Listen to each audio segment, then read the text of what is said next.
Hi, everybody. So I'm Craig Crossland from the University of Notre Dame. I've been invited to say a few words about my experience reviewing. I tried to summarise these under a particular acronym. So I thought of the word thanks in honour of Bell. So comment for each of the letters. Firstly, thank your authors. T, thank your authors. Let's say it takes you 4 or 5 hours to do a review. I think it's quite reasonable to assume that it could take authors 50 to 100 times that.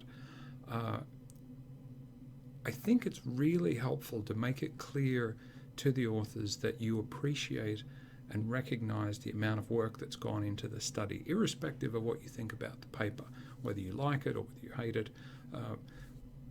Looking somebody in the eye, so to speak, and saying, I recognize that you worked hard on this. I think that's very helpful. It's not just lip service. The way I do this is I try and think about how I would talk to a peer, so somebody at my level in the field, and that way I manage to avoid slipping inadvertently into sycophancy or condescension, both of which I think can happen. So that's T. H, hypotheses and propositions. I read the full introduction and then I go straight to propositions if it's AMR or hypotheses if it's empirical.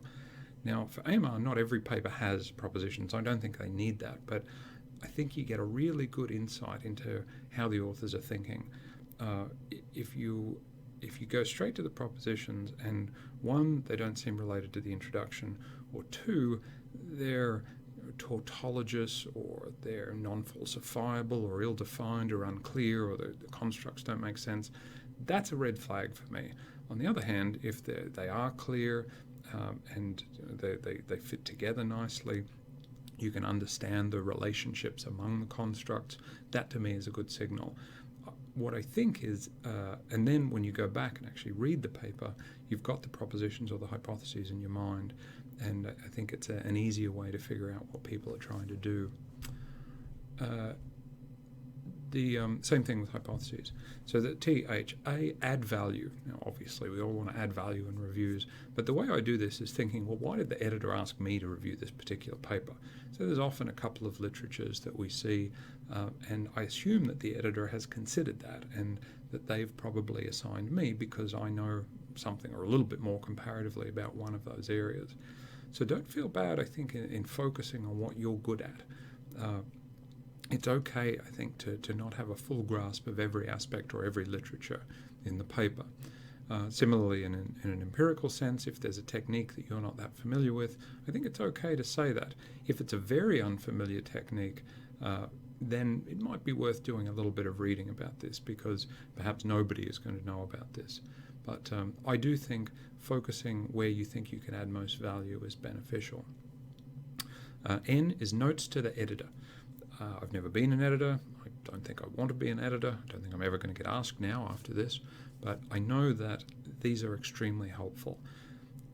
And you hear this all the time, so you think, yeah, I want to do a note to the editor. But it's difficult. When you get to the end of a review, you've spent a lot of time, you've thought about it, you've synthesized, and you think, oh, why do I have to just revisit these ideas again? It's worth it, I think, because you can not be more honest, but you can be perhaps a little bit blunter. You can also distill your main point in a more effective way. I know from my conversations with editors that they find this extremely valuable and sometimes funny. So that's where you can throw in the jokes because we can't really get them into reviews as often. Okay, know when to shut up. I think 2 pages is good, 3 is long, 4 is too many.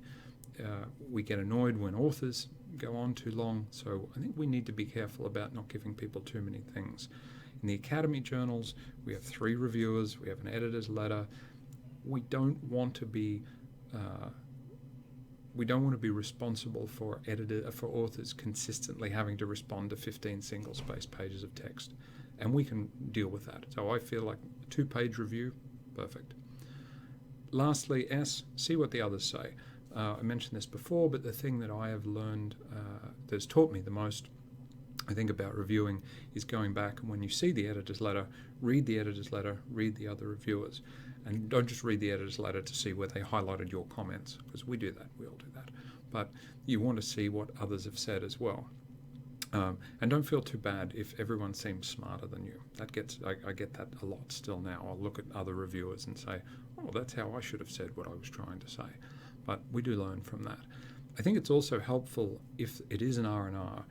We tend to focus on our own concerns and our own comments, but we tend to, I think, tend to be better reviewers when we're aware of what the authors are having to deal with. It's not just my 6 or 7 points, it's their 6 or 7 points and their 6 or 7 points. And so recognizing what they're trying to achieve, I think, makes us more understanding. A lot of that relates to the idea of developmental reviewing. Just 2 final things to say about that specifically. The first, and I think the simplest and most effective way to be a developmental reviewer, is to remind yourself that it's another human on the other end of the screen.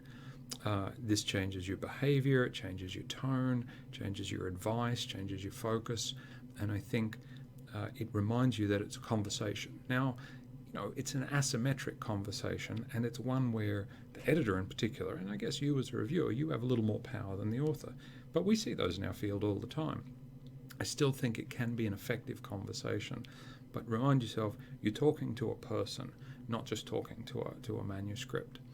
The last thing is, I would just say, when you're looking at the paper in terms of being developmental, just ask yourself, what would make this paper something I would see myself recommending to students or recommending to colleagues? Now, if it's already like that, then just let it go. Don't mess with it. Say, write a paragraph, compliment them, walk away.